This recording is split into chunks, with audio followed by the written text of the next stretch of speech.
¿Cómo le va, doctor? Buenos días, Martín Semel y Chantal lo saludan. ¿Qué tal, Martín? Buen día, un gusto de escucharlo. Bueno, doctor, antes que empecemos a hablar del grupo que están liderando con médicos, con investigadores, empecemos a definir esta patología, esta anomalía en el ritmo cardíaco que es la fibrilación auricular. Bueno, es una arritmia que es la más frecuente en la población general, ¿verdad? Un trastorno del ritmo cardíaco que después de los 60 años prácticamente el 2-3% de las personas lo padece. O sea, en la población general es un problema más que cardiológico, sino ya más de índole sanitario. Es como una pandemia cardiovascular, ha sido definida. Es muy, muy frecuente. Y el gran riesgo de esta arritmia es que puede producir el tan catastrófico accidente cerebrovascular. Esta arritmia forma unos coagulitos en el corazón que cuando se desprenden, bueno, impactan en el cerebro y ocurre ese accidente tan grave que es el stroke o el ACV, ¿verdad? Que es cuando el paciente pierde funciones del habla, del movimiento, etcétera, debido a estos coagulitos. Bien, a ver, por lo que nos está contando, me imagino que diagnosticarlo y llevar una vida saludable y el tratamiento pertinente es fundamental para evitar que eso ocurra.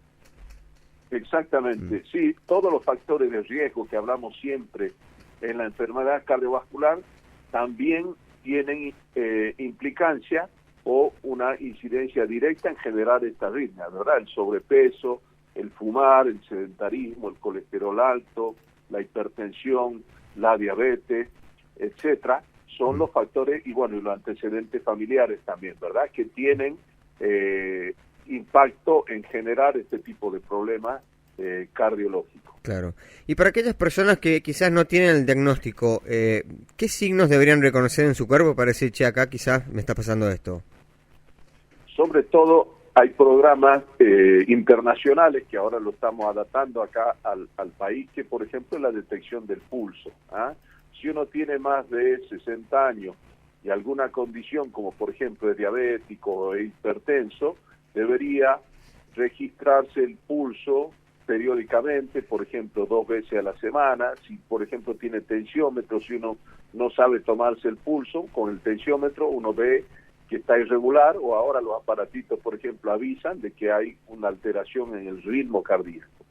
Pero, como les digo, hay campañas que se llaman, por ejemplo, Conozca su pulso, donde así como uno le enseña algunas cosas en cuanto a salud, aprender a tomar la frecuencia cardíaca. Y aunque uno no sepa el número exactamente, pero si el pulso es irregular, si uno nota que no va parejo, eso ya debe obligar a las consultas, ¿verdad? A las consultas, médico clínico, médico general, para que corrobore. Y si encuentran esta arritmia, ahí sí ya es patrimonio del cardiólogo. Bien. Doctor, en esta primera etapa de esta campaña que están liderando, ¿cuál es la idea, cuál es el objetivo de fondo? Fundamentalmente, dos grandes objetivos. Una, detectar fibrilación auricular en pacientes que no la tienen detectada, que son muchos, ¿sí? Prácticamente el 30% de los stroke, de los ACV que llegan, uno hace el diagnóstico de fibrilación auricular después que ya han tenido el ACV, y uno encuentra que tiene la arritmia. Entonces hay que diagnosticarla antes, es detección. Detección en los pacientes de riesgo, como les decía, 60 años y con los factores de riesgo que hemos mencionado. Ese es un gran objetivo.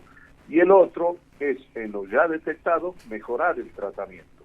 Encontramos en la práctica diaria que muchos pacientes que conociendo el diagnóstico no están correctamente tratados, sobre todo con respecto a la anticoagulación. Doctor, muchos de esos pacientes deben tomar ese anticoagulante para prevenir el efecto catastrófico de los trombitos en la aurícula. Doctor, está mencionando esto, de cómo hacer para mejorar la fibrilación auricular una vez esté detectada, y menciona algunos medicamentos. Además de los medicamentos, ¿se puede llegar a cirugía en estos casos?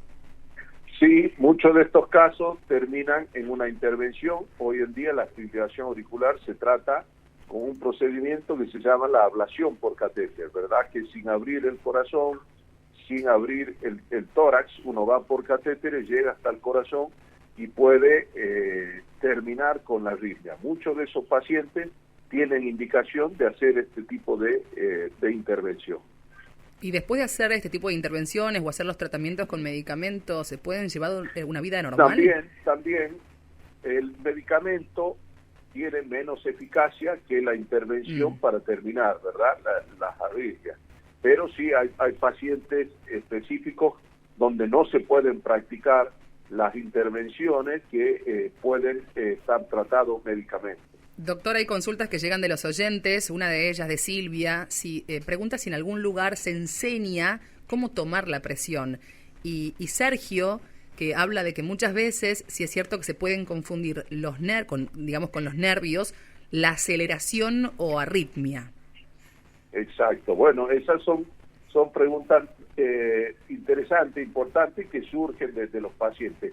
Nosotros en la campaña del pulso pueden visitar, por ejemplo, hay páginas en la Federación Argentina de Cardiología, que tenemos el honor de presidir, con respecto a esto de fibrilación, de cómo hay un instructivo de en 4 pasos, cómo tomar del pulso, cómo tomar la presión arterial. Sí, hay videos también, los pueden visitar, los buscan en Google directamente, Federación Argentina de Cardiología, ingresan ahí y ahí está para pacientes, para médicos, está bien dividido, bien claro, para que esto pueda aprenderlo cualquier persona que no requiera conocimiento de salud, ¿verdad? Claro. Así que sí, tenemos los instructivos, las páginas explicativas de por qué es importante conocer el ritmo. Hay un lema internacional que se llama conocer el pulso puede salvar tu vida. Y eso realmente es así. La fibrilación es como la hipertensión arterial, muchas veces es asintomática, no da síntomas. Entonces el paciente no sabe que tiene ese problema hasta cuando ya tiene una complicación. Entonces sí, la respuesta es: tenemos esos instructivos en la página de la federación. La página sería www.argentinasinfa.com.ar, ahí para hacer el registro. Exacto. También. Exacto. Y ahí tenemos un acceso para pacientes y un acceso para médicos. Excelente, doctor. Muchísimas gracias. Nos están mandando otra consulta y nos pregunta Luis si tiene algo que ver la presión ocular con el ritmo cardíaco. No directamente, pero sí hay medicación que se usa para presión ocular que puede alterar el ritmo cardíaco, y eso sí lo vemos frecuentemente. Así que hay que hacer el control correspondiente. Sí, muchos medicamentos de la presión ocular se llaman beta bloqueantes, el más conocido, timolol, puede bajar la frecuencia cardíaca del pulso, porque bueno, son drogas que se absorben y pueden tener impacto. Así que si esa relación es posible. Bien, doctor, muchísimas gracias por su tiempo. Por nada, encantado de escucharlo y compartir esta información de importancia. Bien, que tenga un buen día. Hablamos con el doctor Luis Aguinaga, presidente de la Federación Argentina de Cardiología.